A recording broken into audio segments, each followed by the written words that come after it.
السلام علیکم ناظرین و سامعین، امید ہے سب لوگ خیریت سے ہوں گے، خوشحال ہوں گے۔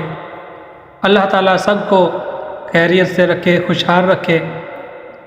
آج کا میں وظیفہ جو آپ کو بتانے والا ہوں وہ بھی ایسے شخص کے لیے ہے جو پریشان ہے، کسی مصیبت میں مبتلا ہے، اس کو اس مصیبت سے، اس پریشانی سے چھٹکارا نہیں مل رہا۔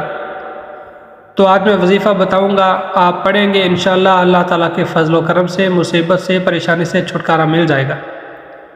وظیفہ بتانے سے پہلے گزارش کروں گا کہ اگر آپ نئے ہیں، میرے چینل کو سبسکرائب نہیں کیا تو لازمی سبسکرائب کر لیں تاکہ آپ کو مزید ایسی ویڈیوز اور وظائف مل سکیں۔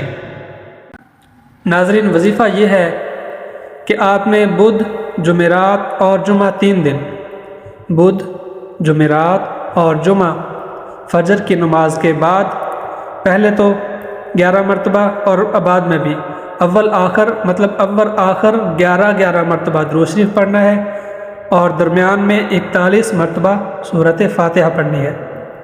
فجر کی نماز کے بعد اول آخر 11 مرتبہ درود شریف اور درمیان میں 41 مرتبہ سورۃ فاتحہ پڑھنی ہے، اور پڑھنے کے بعد آپ نے اپنی پریشانی کے لیے، اپنی مصیبت کے لیے دعا کرنی ہے۔ انشاءاللہ اللہ تعالیٰ کے فضل و کرم سے آپ کو مصیبت سے، پریشانی سے چھٹکارا مل جائے گا۔ ناظرین، اگر وظیفہ پسند آیا ہو تو ویڈیو کو لائک کریں اور کمنٹ میں اپنی رائے کا اظہار ضرور کریں، اور مجھے بھی دعا میں یاد رکھا کیجیے۔ اللہ حافظ۔